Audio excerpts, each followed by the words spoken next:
So first, I'd like to start with the chalice lighting.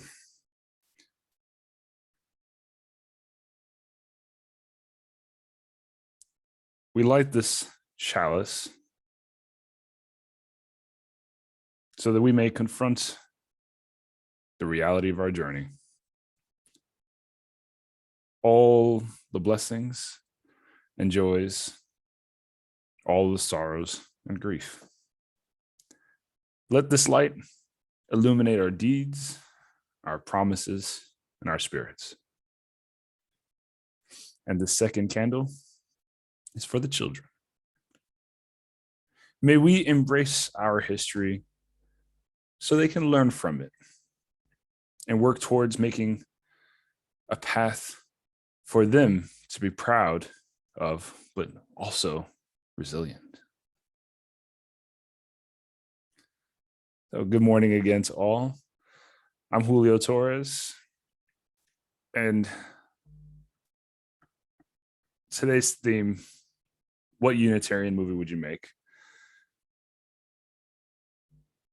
As a congregation, we're in a time of transition, and it also happens to be Black History Month. Now, as a congregation, there are certain developmental tasks we can do.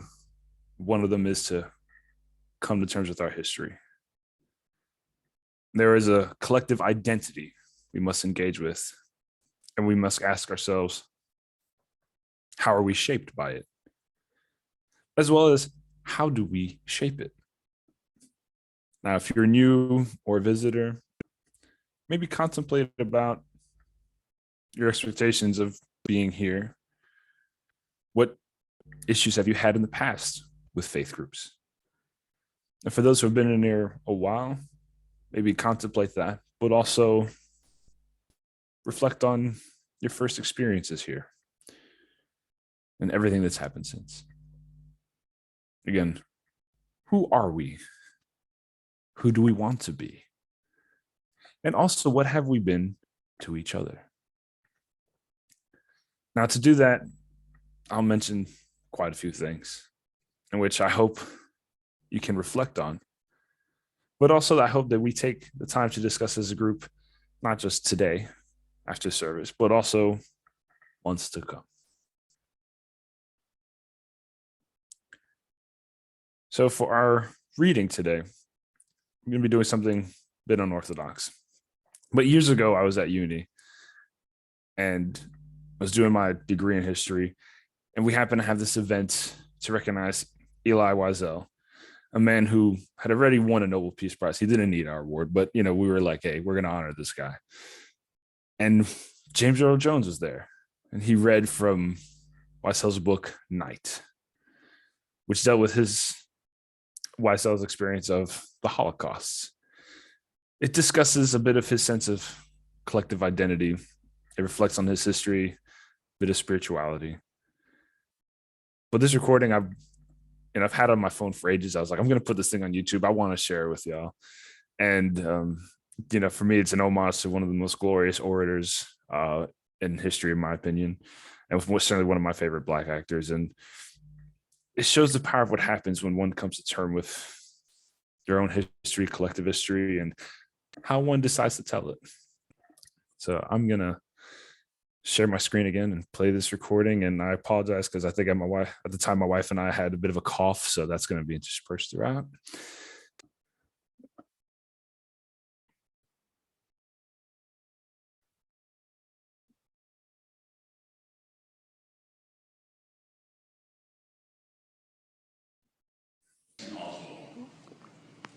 Ane ma amin. I believe.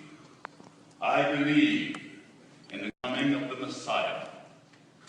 I believe in the hope for a future, just as I believe in the irresistible power of memory.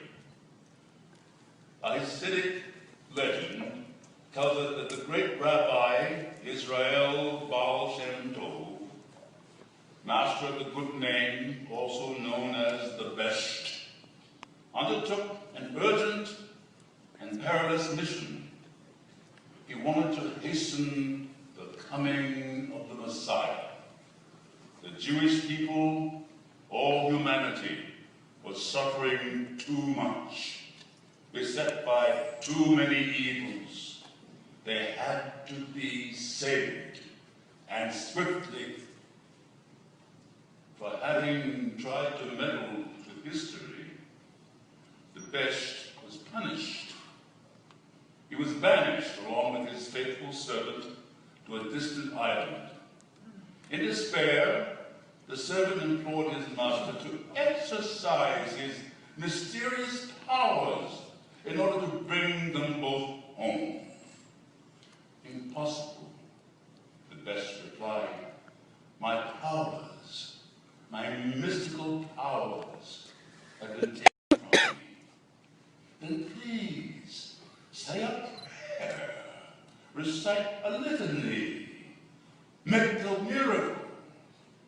Impossible, the master replied. I have forgotten everything. And so they both fell to weeping.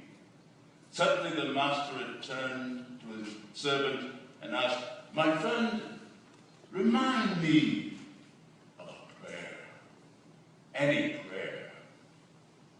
If only I could, said the servant. I too have forgotten everything. Everything?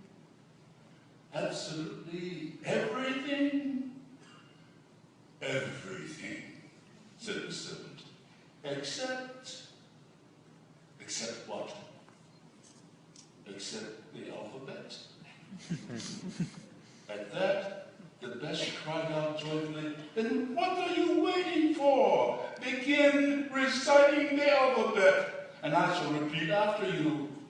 And together, the two exiled men began to recite, at first in whispers, and then more loudly, the Hebrew equivalent to the ABCs.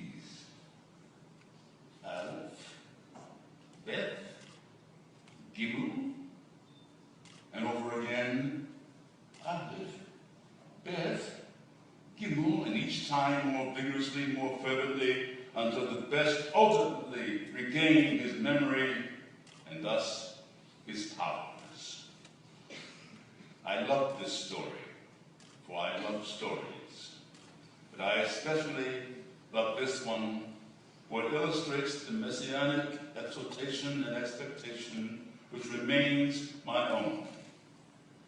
It also illustrates the importance of friendship to man's ability to transcend his condition. I love it most of all because it emphasizes the mystical power of memory. Without memory, our existence would be barren and opaque, like a prison cell into which no light penetrates, like a tomb which rejects the living. Memory served and saved the best. And if anything can, it is memory that will save humanity. Remembering is a noble and necessary act. The call of memory, the call to memory, reaches us from the very dawn of history. There may be times when we are powerless to prevent injustice. And there never must be a time when we fail to protest. The Talmud tells us that by saving a single human being, man can save the world. Mankind needs to remember more than ever. Mankind needs peace more than ever.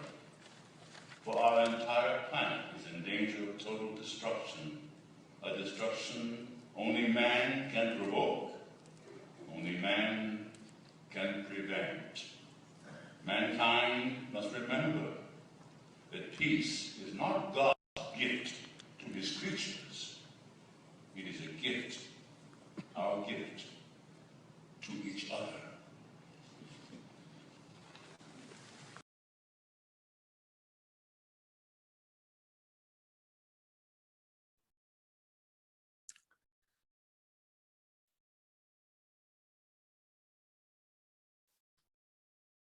So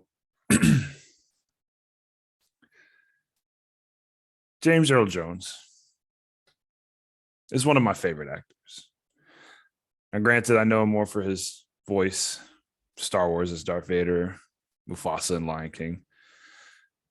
But he had many roles, like in Coming to America, Sandlot, Conan the Barbarian. Take a look at his IMDb page, see how many franchises he influenced and impacted. While I was first reflecting on this message,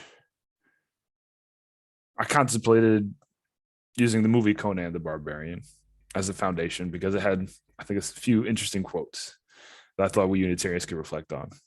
You know, coming from the characters Conan, Valeria, Thulsa Doom, and this wizard. But then I got to wondering, what would make a good Unitarian movie? You know, and then I was thinking, how can I make an homage to Black actors? And I took all these mental notes as I happened to be listening to this podcast on the movie Conan the Barbarian. But then after that podcast, I happened to listen to podcasts from the Beyond Belief, the BBC 4 podcast. And it was talking about reparations. And then at this very week, at work, we had this event where Dr. Aisha Johnston from the Black Culture Archives spoke. And she was discussing Black people in the Victorian age. A few key people anyway. One of them happened to be Lewis Latimer. He was an American Unitarian and an inventor and the founder of my old congregation in Queens. And I was like, oh my God, Lewis Latimer. You know, I fanboyed very quickly. But all that to say, if I was to give one thing to take away from this day, this message, to deepen our spiritual lives as individuals, but also to develop ourselves as a congregation, requires us to take a deep look at ourselves. We need to record, we need to reflect, we need to tell our history. Maybe it would help us to think, what Unitarian movie would you make? Or maybe you don't identify Unitarianism. Maybe it would be better to say, what movie would tell your spiritual journey, that would encourage your values, that would share the wisdom you've learned in this life? Now, to harken back to this talk that I had this week from Black History Month, you know, again, I happened to discuss Black and mixed race activists in the 1800s, like Thomas Spence, who had this intersectional approach in his activism, not just the liberation of men, not just giving them non-landowning men the right to vote, but also give the vote to women, for women to have equal rights, not just voting rights, and then also for labor rights. In our histories, do we take intersectional approaches?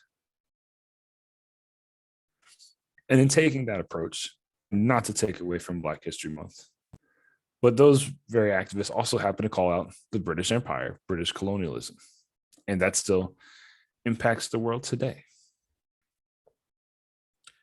Now, the Virginia Theological Seminary put 1.7 million US dollars towards reparations.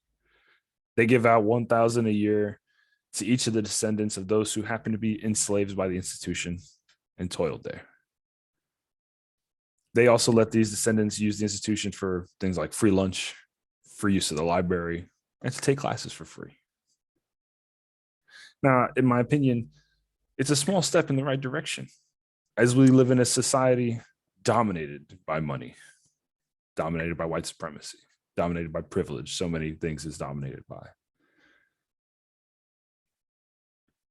They did their research into their history to make the world a better place. And they happen to also draw theological inspiration from the Bible.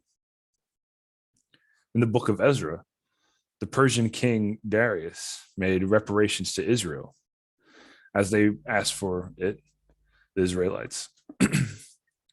They wanted to right the wrongs of the Babylonian conquests. Now, how do we as individuals reflect on our history?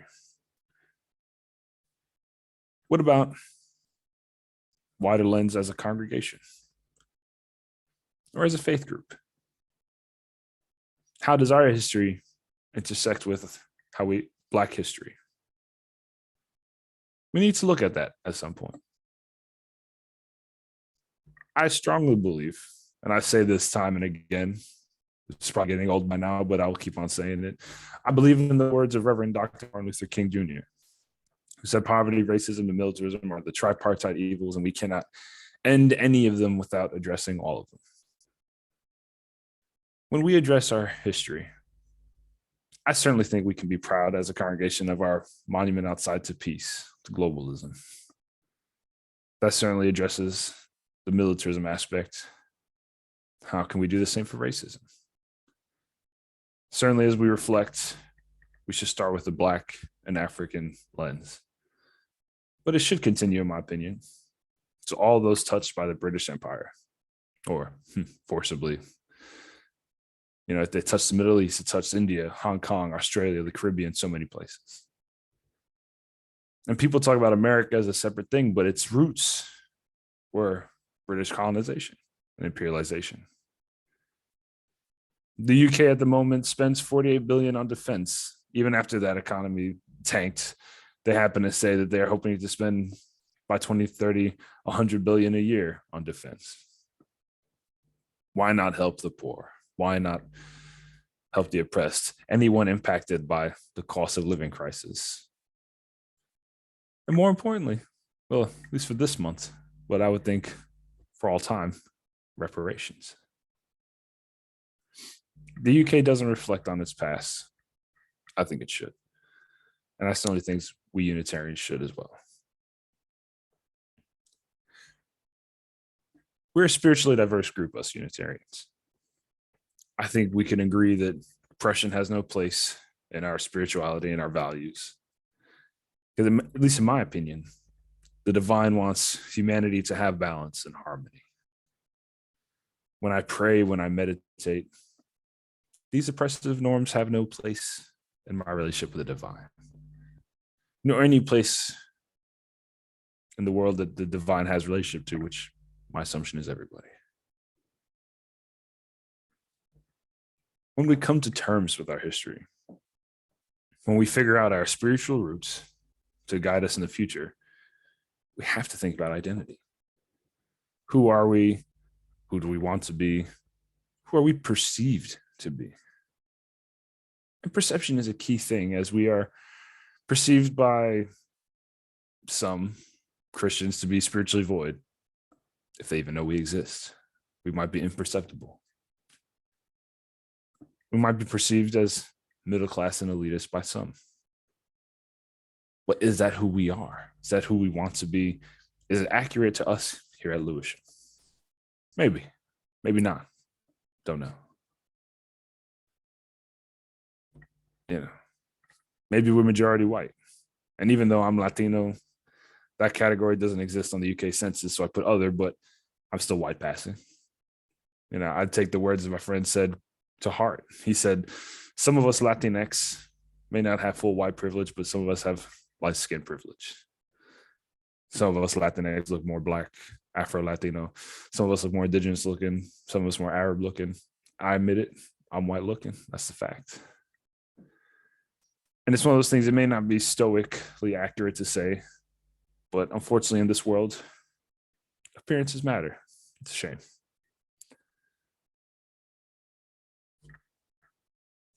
So we grapple with that sense of collective identity because perception matters.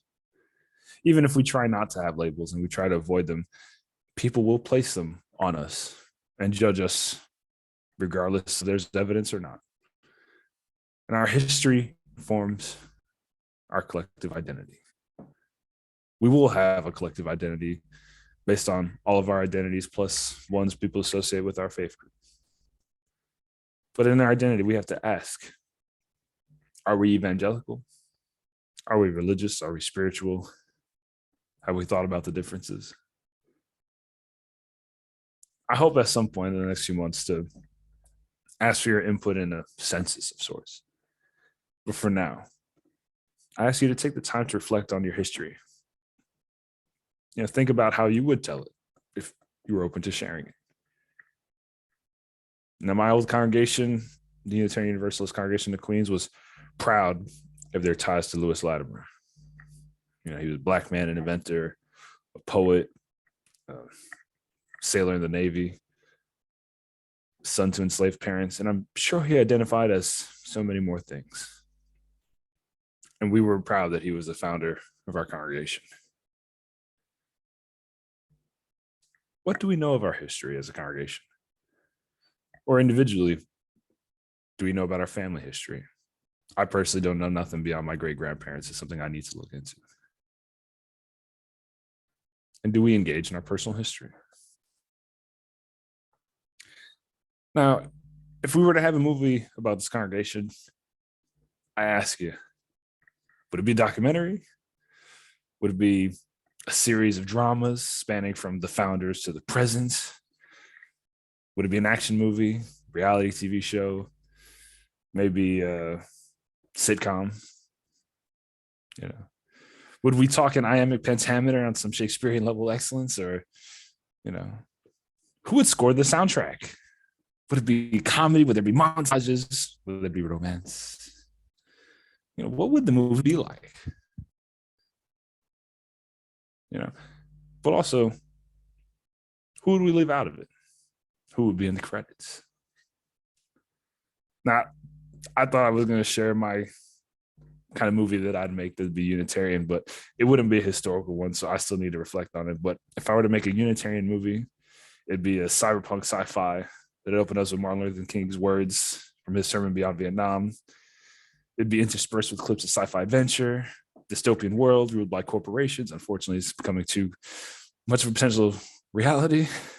And of course, it would feature Rosa Parks as she trained to be a civil rights leader, and then how she lived in this world.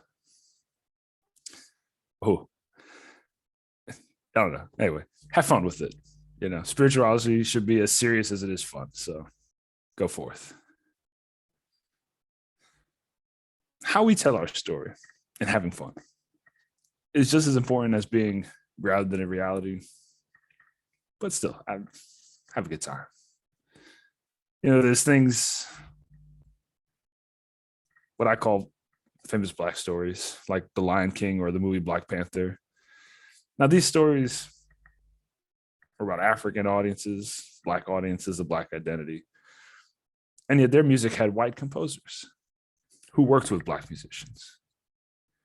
These things, we could have that conversation after all. We got the drums in the background somewhere. We can make it happen. I'll conclude with saying, think about your history. Think about how you tell your narrative. Think about movies, poems, stories, statistics, whatever works for you. Engage with your personal history, and let's, as a congregation, engage in our collective history. Maybe as a faith group, one day we'll come to that as well. I personally think knowing more about yourself will allow you to be more open and connect better with the divine. So I say amen, and blessed be.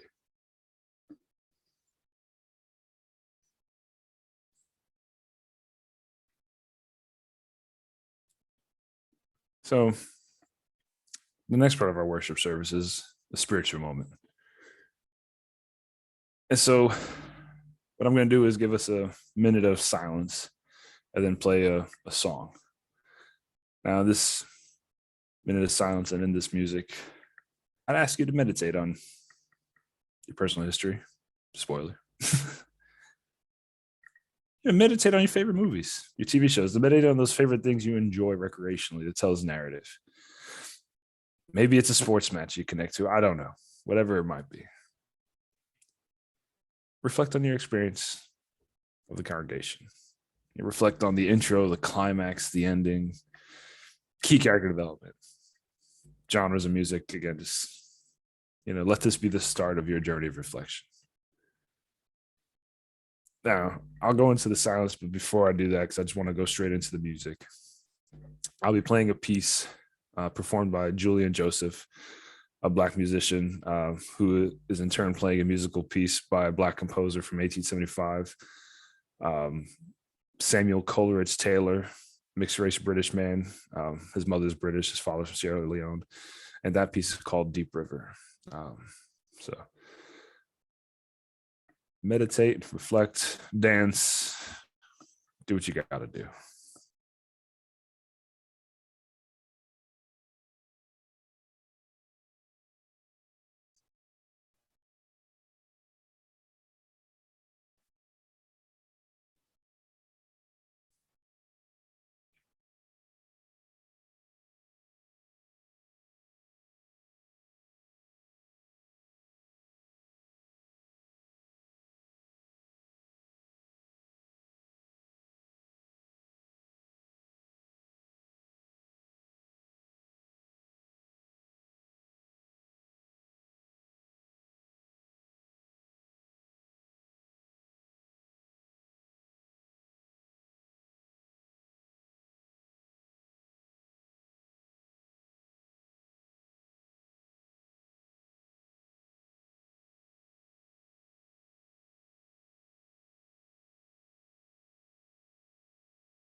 Now, thank you for the heart spoon. Appreciate it. Glad you liked it. Now is the time of our service for the candles of joy, hope, love, and concern. Again, I find this time a powerful time of service and time where we could share what is in our lives that we want to celebrate, what is in our lives that we want to share collectively to support in our sorrows. You're all welcome to go, and thank you for taking charge of the candles. This time is your time. Should we turn off the recording for this? Yes, yes. The last bit of music. And at that time is also an offertory. So first with the closing blessing. May the divine universe empower us all to reflect on our stories and our collective histories. Let us reflect like mirrors. May we trust each other enough to share that story with each other. I hope we all go in peace as we come to peace with our histories. Amen and blessed be.